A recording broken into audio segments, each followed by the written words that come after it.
A tall, stooped elderly man, his hair unkempt, and dressed in heavily worn, dirty clothes, stood outside the store, counting his change. It was just enough for 2 loaves of bread and a carton of kefir. After a moment of contemplation, the old man approached the store, gathered what he needed, and headed to the cashier. However, at that moment, he collided with a well-dressed man in his 40s, carrying a bottle of high-end liquor. "Watch where you're going, you raggedy fellow," the man shouted, disdainfully brushing off his suit. "Who allowed someone like you in here? This is a place for respectable people." "I apologize," the old man replied politely. "It was accidental." "Accidental," he says.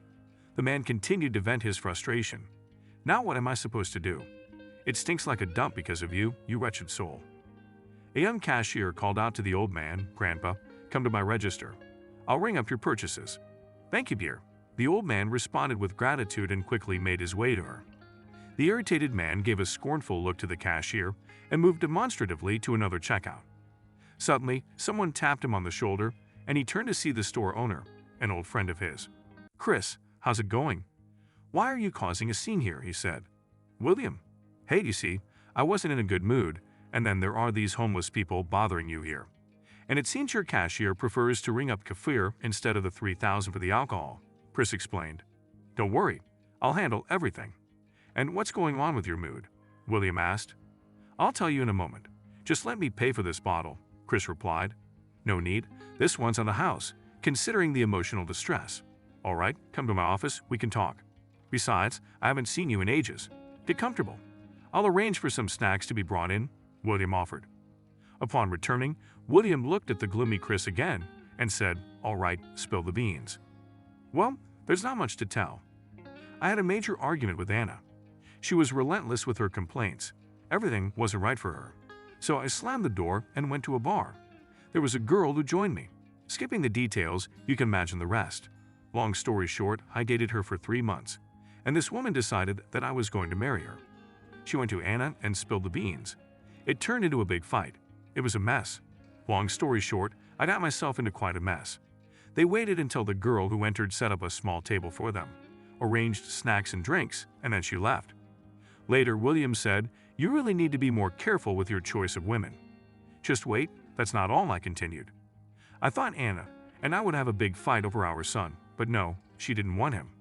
She just declared that she'd spent 5 years on me, endured childbirth, and now it was my turn to take care of him as I saw fit. Adam has been without his mother for 4 years. How can he live without her? So I started doubting her, hired a detective, and found out that Anna herself had set me up with that girl because she didn't know how to divorce me." "That's some soap opera drama you've got going on," William remarked. "And don't even get me started. I decided to have a drink, and even that was ruined by your workers and their drama. I'll fire them, don't worry. By the way, where's Adam now?" William asked. "He's with my aunt. She came for a short visit, but she has her own family. If only my parents were still alive. Remember how my mom used to make those pies? Oh, they were delicious."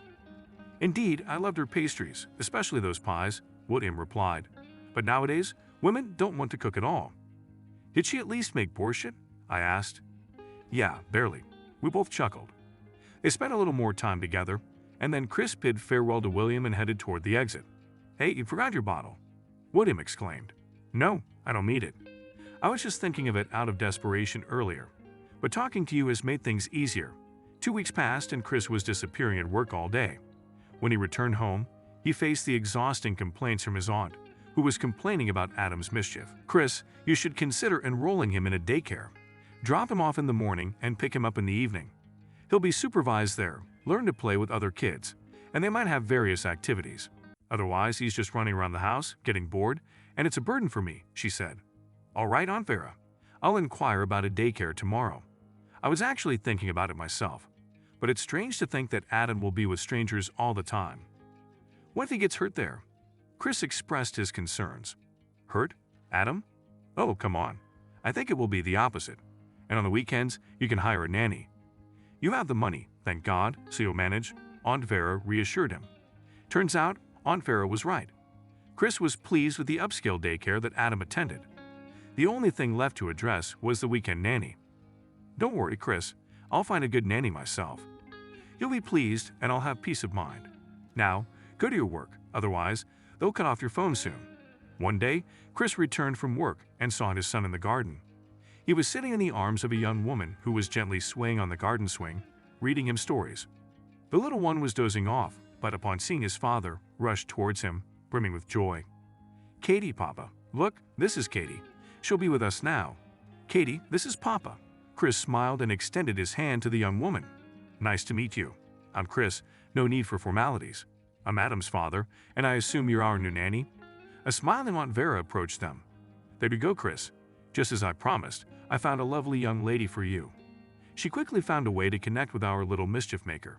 "Now, I'll leave you in peace. I'm sorry, but I won't be able to work for you," unexpectedly Katie stated, and she sat down in front of the boy, preparing to bid him farewell. "Katie, what happened? Why? Everything was going well for you." Chris was puzzled. "Don't you recognize me?" Katie turned to Chris. "I'm the same cashier from the store who got fired because of you. And they didn't even pay me my weekend allowance. I won't be able to work with you, I'm sorry." The young woman turned to leave, but Chris held her by the hand and led her aside. "I'm sorry, I didn't recognize you. And I also apologize for my outburst back then. You see, Katya, I was going through a divorce with my wife, and I just lost control with you. I feel very embarrassed. Please stay. I will pay you well. Adam is having a hard time without his mother." He appealed to her sympathies. This had an effect, and Katya raised her gray eyes to him. "All right, I'll stay. I really do need the money. I can't even afford to pay for rent." "Katya, maybe it's better for you to stay at my place then. There are vacant rooms here. Any of them can be yours. It would be easier for me to stay and deal with work-related matters." "Or do you have a family?" "No, no family." "So is it a deal? Your primary responsibility will be Adam. On workdays, you'll take him to and from daycare. When he's not around, you can take care of some household duties, and I'll pay you double. Are you agreeable?" "Yes, I agree." So Katya stayed in Chris's house. She was amazed at the pace of his life and no longer judged him for being discontent or irritable, because he was extremely tired and hardly had any time to rest. Every month, money was deposited into Katya's account, but she hardly spent any of it because she lived off everything being provided for her. She managed Adam easily, and she seemed to handle everything effortlessly. She even developed the habit of preparing breakfast for Chris and Adam, something they had never had before. Chris was very grateful to the young woman for her care, but initially he would refuse food, always running late. However, after trying her pancakes one day, he made an effort not to miss a single breakfast. On that day, Chris was in a hurry again, heading to a construction site on the outskirts of the city where his company was working. There was a persistent issue they couldn't resolve. The construction site had encroached upon a small cemetery. It had been opened years ago, and they had buried people there, even built a tiny chapel. However, they later decided it was an ill-chosen location for a cemetery, allocated a new one, and seemingly forgot about the old burial grounds. Now, with the city administration needing to build a bypass road, the issue of the forgotten cemetery resurfaced. They could have potentially planned the reconfiguration, but it would require additional funds, which Chris was not inclined to allocate. He arrived at the site and listened to the foreman. It turned out that a man had been living in the old chapel and refused to leave, obstructing the clearing of the area. "And who is this man?" Chris asked. "Well, no one really knows. Some sort of homeless person. He claims his family is buried here." "Are you telling me that you called me here because of some homeless guy? I thought there were massive protests or something, and you? I can't believe you people. I'll deal with this. I'll be back in 3 days," Chris said, not holding back his frustration.